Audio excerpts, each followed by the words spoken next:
Assalamualaikum warahmatullahi wabarakatuh. Yang terhormat Bapak Fatahillah, Sarjana Hukum, Magister Pendidikan, selaku dosen pengampu pembelajaran PKN SD.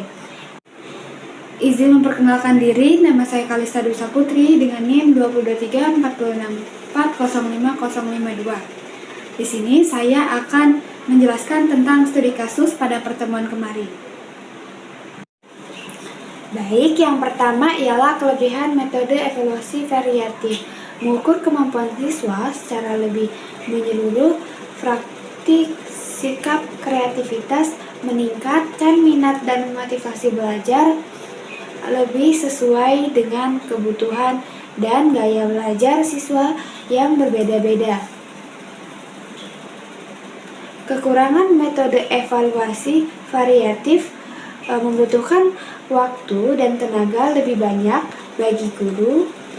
Penilaian bisa menjadi subjektif jika tidak ada kriteria yang jelas, sulit diterapkan jika jumlah siswa sangat banyak.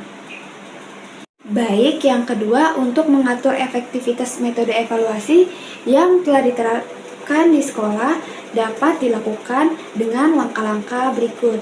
Yang pertama ialah analisis hasil belajar siswa, bandingkan nilai atau capaian siswa sebelum dan sesudah metode evaluasi diterapkan. Yang kedua, observasi proses pembelajaran, amati partisipasi, motivasi, dan keterlibatan siswa selama evaluasi berlangsung. Yang ketiga ialah kuesioner atau angket, berikan angket kepada siswa dan guru untuk menilai apakah metode evaluasi membantu pemahaman dan penguasaan materi. Yang keempat, wawancara atau diskusi. Lakukan wawancara dengan guru dan siswa untuk mengetahui kelebihan, kekurangan, dan kendala metode tersebut. Yang kelima, ada evaluasi keberlanjutan dan konsistensi. Lihat apakah metode bisa diterapkan secara berkelanjutan dan konsisten dalam berbagai mata pelajaran. Yang keenam ialah kesesuaian dengan tujuan pembelajaran. Tinjauan apakah metode evaluasi mendukung tercapainya kompetensi dasar dan tujuan pembelajaran yang ditetapkan. Yang ketiga, tantangan yang mungkin dihadapi siswa dan guru dalam evaluasi berbasis proyek dan diskusi. Bagi siswa, yang pertama, kurangnya pemahaman konsep. Siswa yang belum menguasai materi sulit berkontribusi maksimal. Yang kedua, keterbatasan kerja sama tim tidak sama. Siswa aktif atau bisa bekerja sama dengan baik dalam kelompok. Yang ketiga, manajemen waktu. Siswa sering kesulitan mengatur waktu untuk menyelesaikan proyek tepat waktu.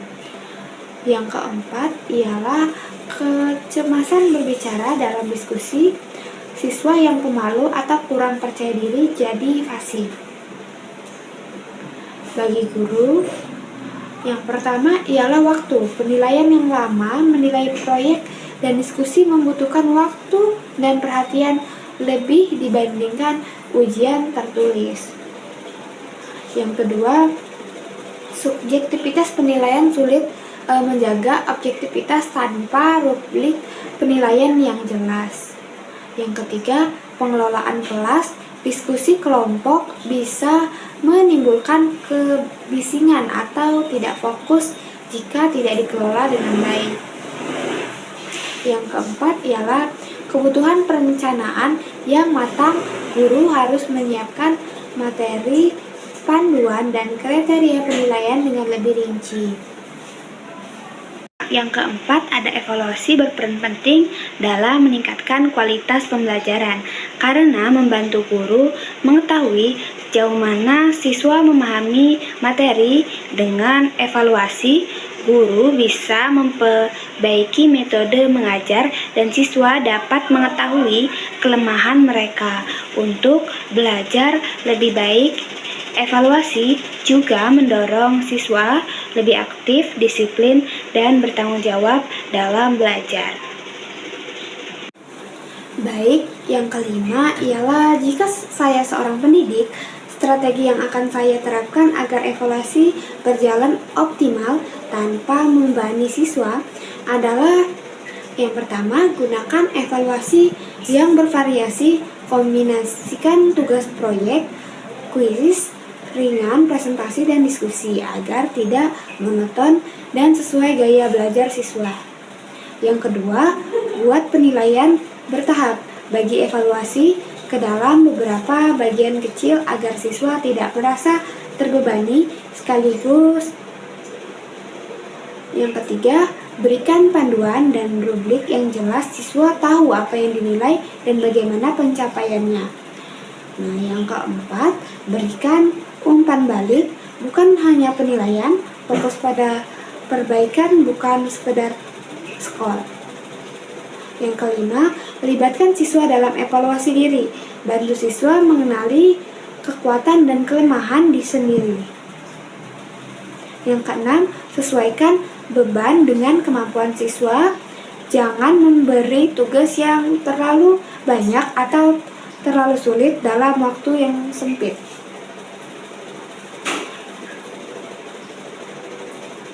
Dengan strategi ini, evaluasi menjadi bagian dari proses belajar, bukan beban tambahan. Sekian yang dapat saya sampaikan. Wassalamualaikum warahmatullahi wabarakatuh.